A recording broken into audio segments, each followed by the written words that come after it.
Hello, my name is Robert Rose.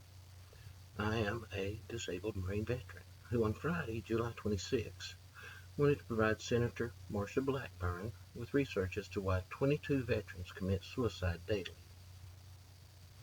Considering Senator Blackburn was going to be in the Tri-Cities this weekend, I decided to invite veterans and civilians to her office to share their stories on Friday afternoon. I wanted to impress upon her the harms we are facing because of the Tennessee Together Act of 2018, the VA Opioid Safety Initiative of 2017, and the VA Mission Act of 2018. To this end, I had created an information package I wanted to share with her. All week, her employees in Washington and here in Tennessee continued to tell me she had a very busy schedule and would not be able to speak with me or anyone this weekend. I provided them with my phone number, but they informed me the senator would be too busy for even a phone call to a fellow Tennessean. So, I offered to meet her at any location in the Tri-Cities at any time as a compromise to her schedule because, after all, according to Senator Blackburn, speaking directly to Tennesseans is a priority of mine. Oh, go ahead. I'm sorry, Miss Cordell.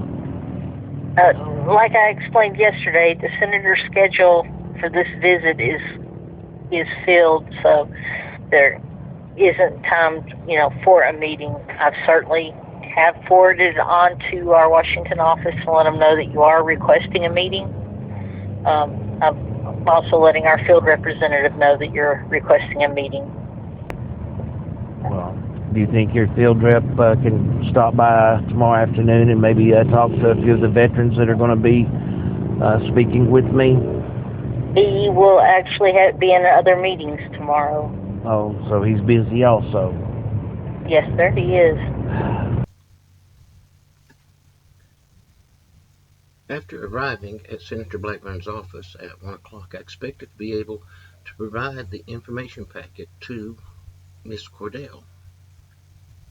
Unfortunately, no one answered the doorbell.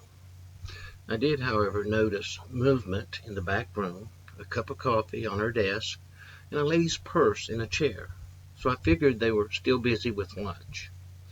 Boy, was I wrong. Repeated attempts to get someone to answer the door were wasted even after calling the Washington offices repeatedly for assistance. Around 3 in the afternoon, I decided to tuck the packet into the door in hopes that the center would receive it this weekend and give me a call. While I was attempting to place it in the door, I noticed a man in a nice striped shirt hastily jumping into the rear corner of the office. He refused my repeated attempts to answer the door. As I called the Washington office again, I noticed that the coffee cup and the lady's purse were both missing. While I was on the phone, I saw the man moving quickly from the hiding in the corner to the back room. It was later, as I was leaving, that I realized that the back room actually led to a rear exit into the employee's parking lot. So yes, I was upset that the Senator Blackburn's employees had hidden inside her office all afternoon in order to avoid speaking to a disabled Marine. Still, I wanted to help her understand why so many veterans are committing suicide daily. Keep in mind, not once in the previous 2 weeks did any of her employees tell me that Senator Blackburn had invited area constituents to the Meadowview Convention Center Saturday morning for a breakfast with her.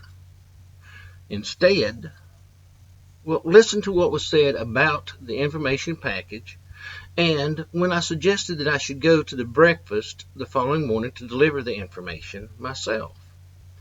Then decide what Adam meant by his statements.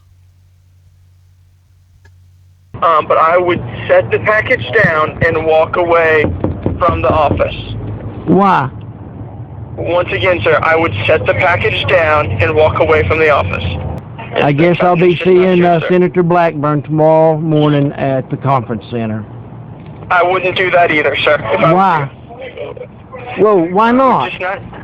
It's just it's creating a conflict that doesn't need to be there, sir. What conflict? If you would set the package down and walk away from the office, sir. Breakfast with Senator Marsha Blackburn. If I pay my $15, why can't I go?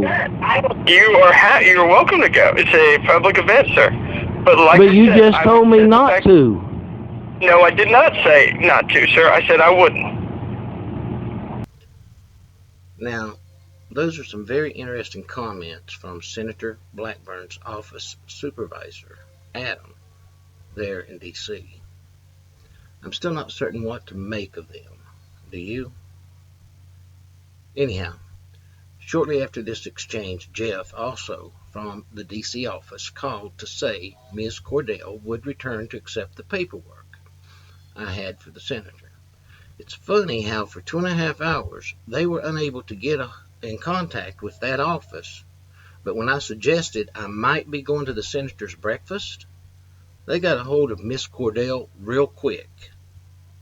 In this video, if you watch closely, without blinking, you might be able to see how friendly and courteous the senator's assistant was as she collected the information and stating that she would give it to Senator Blackburn. People are interested in how it turned out. To the senator, right? Yes, sir. Thank you, Miss Cordell. Well,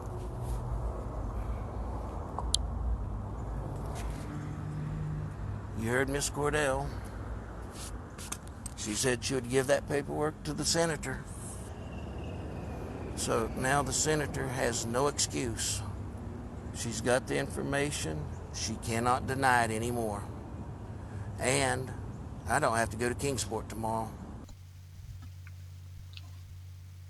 I really shouldn't be so surprised that Senator Blackburn has refused to speak with me either by phone or in person, or that her employees would openly hide and sneak away from her office in Jonesboro, refusing to speak with me. Since October of 2016, I have attempted to contact all members of the House and Senate VA committees.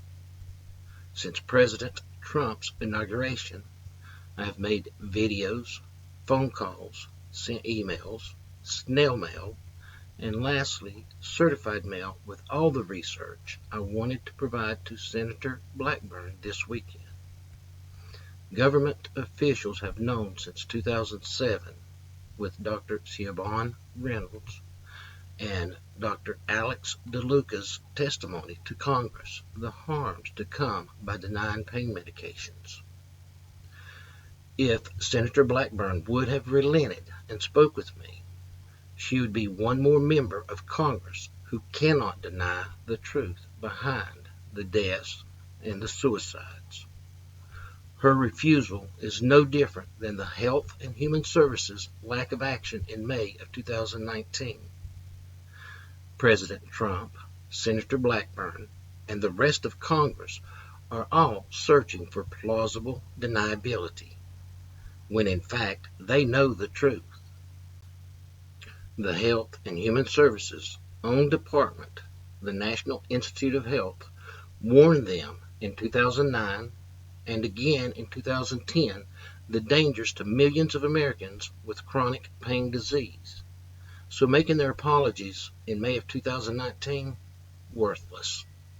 A mere statement by these government agencies apologizing for the unintended consequences resulting in death and suicides by the misapplication of the guidelines does nothing to end the nightmare.